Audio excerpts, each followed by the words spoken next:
ಅಖಂಡ ಭಾರತ ವಾಹಿನಿಯ ಸಮಸ್ತ ವೀಕ್ಷಕರಿಗೆ ನಮಸ್ಕಾರ. ಮತ್ತೊಂದು ವಿಡಿಯೋಗೆ ಸ್ವಾಗತ.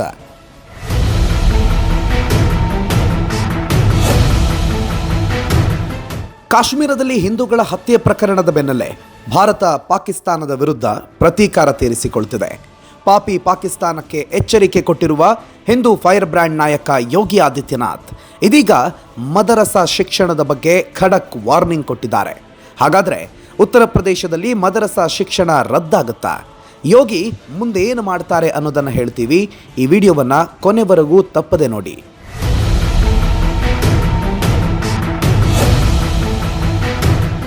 ನೀವು ಅಖಂಡ ಭಾರತ ವಾಹಿನಿಯನ್ನು ತಪ್ಪದೇ ಸಬ್ಸ್ಕ್ರೈಬ್ ಮಾಡೋ ಮೂಲಕ ನಮಗೆ ನಿಮ್ಮ ಸಹಕಾರವನ್ನು ಸೂಚಿಸಿ. ವಿಡಿಯೋವನ್ನು ಮೊದಲು ನೋಡಲು ಬೆಲ್ ಐಕನ್ ಕ್ಲಿಕ್ ಮಾಡಿ. ವಿಡಿಯೋವನ್ನು ತಪ್ಪದೆ ಇತರರಿಗೂ ಶೇರ್ ಮಾಡಿ. ಯೋಗಿ ಆದಿತ್ಯನಾಥ್ ಹಿಂದುತ್ವದ ಫೈರ್ ಬ್ರ್ಯಾಂಡ್ ನಾಯಕ, ಉತ್ತರ ಪ್ರದೇಶದ ಮುಖ್ಯಮಂತ್ರಿ, ಭಾರತದ ಭವಿಷ್ಯದ ನಾಯಕ ಅನಿಸಿಕೊಂಡಿರೋ ಯೋಗಿ ಆದಿತ್ಯನಾಥ್ ಈಗಾಗಲೇ ಉತ್ತರ ಪ್ರದೇಶದಲ್ಲಿ ಹಲವಾರು ಕಠಿಣ ಕ್ರಮಗಳನ್ನು ಕೈಗೊಂಡಿದ್ದಾರೆ. ಬುಲ್ಡೋಸರ್ ಅಸ್ತ್ರ ಪ್ರಯೋಗಿಸುವ ಮೂಲಕ ಉತ್ತರ ಪ್ರದೇಶಕ್ಕೆ ಅಂಟಿದ್ದ ಗೂಂಡಾ ರಾಜ್ಯ ಹಣೆಪಟ್ಟಿಯನ್ನು ಕಳಚಿದ್ದಾರೆ. ಕಳೆದ ಹೋಳಿ ಹಬ್ಬದ ಹೊತ್ತಲ್ಲೇ ಹಿಂದೂಗಳ ತಂಟೆಗೆ ಬಂದವರಿಗೆ ಮಾತಿನ ಮೂಲಕವೇ ಖಡಕ್ ವಾರ್ನಿಂಗ್ ಕೊಟ್ಟಿದ್ದಾರೆ ಯೋಗಿ.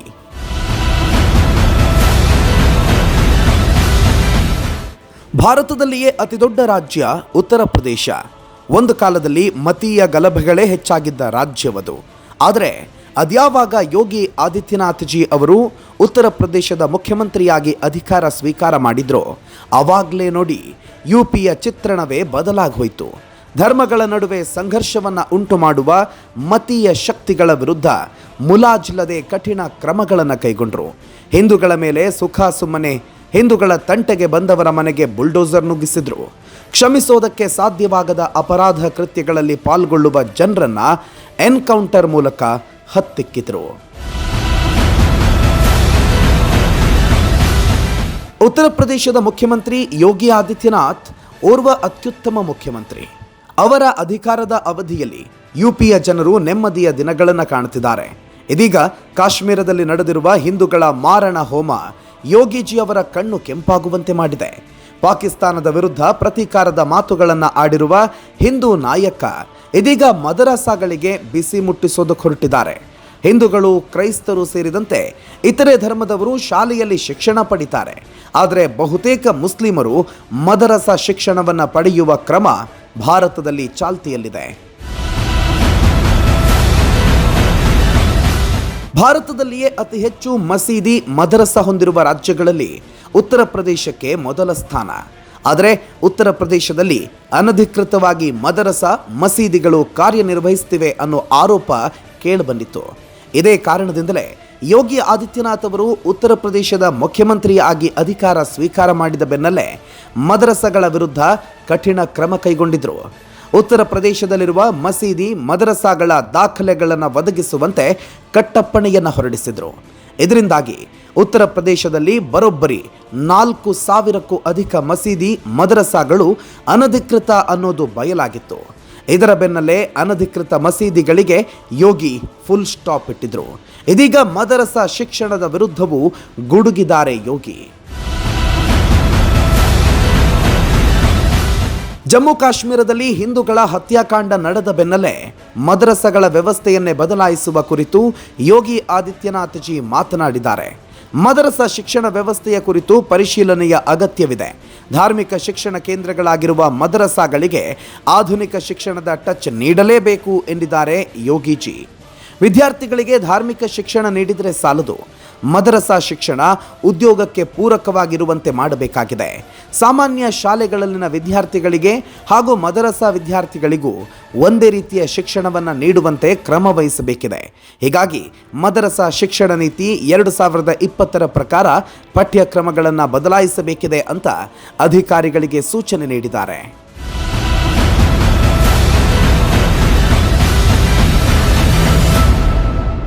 ಮದರಸಗಳಲ್ಲಿ ಶೈಕ್ಷಣಿಕ ಸುಧಾರಣೆಗಾಗಿಯೇ ಹೊಸ ಶಿಕ್ಷಣ ನೀತಿಯನ್ನು ಜಾರಿಗೆ ತರಲಾಗುತ್ತೆ.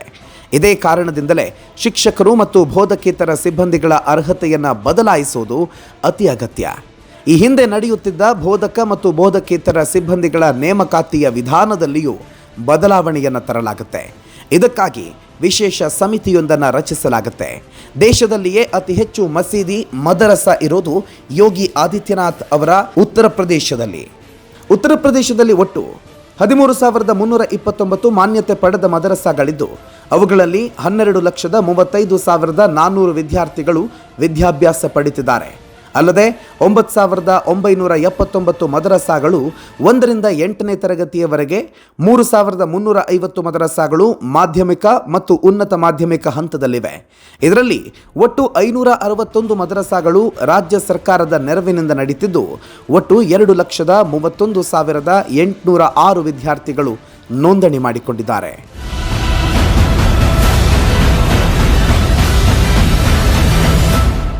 ಉತ್ತರ ಪ್ರದೇಶದಲ್ಲಿ ಮದರಸಾಗಳ ಮೇಲೆ ನಿಯಂತ್ರಣ ಹೇರುವ ನಿಟ್ಟಿನಲ್ಲಿ ವಿಶೇಷ ಪೋರ್ಟಲ್ ಆರಂಭಿಸಲಾಗಿದೆ.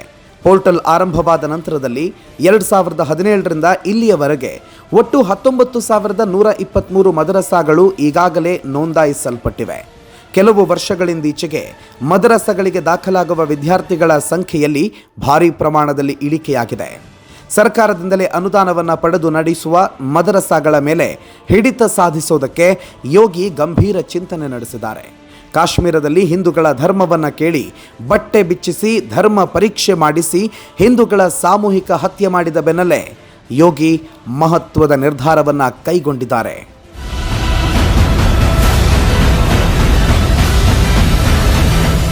ಯೋಗಿ ಆದಿತ್ಯನಾಥ್ ಅವರು ಯಾವುದೇ ಕ್ರಮಗಳನ್ನು ಕೈಗೊಂಡರೂ ಕೂಡ ಅದಕ್ಕೊಂದು ಅರ್ಥ ಇದ್ದೇ ಇರುತ್ತೆ. ಅಷ್ಟೇ ಅಲ್ಲ, ಜನರ ಒಳಿತಿಗಾಗಿ ಯೋಗಿಜಿಯವರು ಯಾವುದೇ ಮುಲಾಜಿಲ್ಲದೆ ಕಠಿಣ ನಿರ್ಧಾರಗಳನ್ನೇ ಕೈಗೊಳ್ಳುತ್ತಾರೆ. ದೇಶದಲ್ಲಿ ವಕ್ಫ್ ಕಾನೂನು ಜಾರಿಗೆ ಬರುವ ಮೊದಲೇ ಅಕ್ರಮ ವಕ್ಫ್ ಆಸ್ತಿಯನ್ನು ಪತ್ತೆ ಹಚ್ಚಿ ಅವುಗಳನ್ನು ಸರ್ಕಾರದ ವಶಕ್ಕೆ ಪಡೆಯುವ ಕಾರ್ಯವನ್ನು ಯೋಗಿಜಿ ಮಾಡಿದ್ದಾರೆ. ಅಷ್ಟೇ ಅಲ್ಲದೆ ವಕ್ಫ್ ಅಸ್ತ್ರ ಬಳಸಿಕೊಂಡು ಹಿಂದೂಗಳ ಆಸ್ತಿ ಕಬಳಿಕೆ ಮಾಡಿರುವ ಪ್ರಕರಣಗಳನ್ನು ಅವರು ಪತ್ತೆ ಹಚ್ಚುವಂತೆ ಅಧಿಕಾರಿಗಳಿಗೆ ಸೂಚನೆ ಕೊಟ್ಟಿದ್ದಾರೆ. ವಕ್ಫ್ ಬೆನ್ನಲ್ಲೇ ಇದೀಗ ಮದರಸಾಗಳಿಗೆ ಮೂಗುದಾರ ಹಾಕೋದಕ್ಕೆ ಯೋಗಿಜಿ ಪಣ ತೊಟ್ಟಿದ್ದಾರೆ. ಇಂಥ ಖಡಕ್ ನಾಯಕನ ಅಗತ್ಯತೆ ಭಾರತಕ್ಕಿದೆ.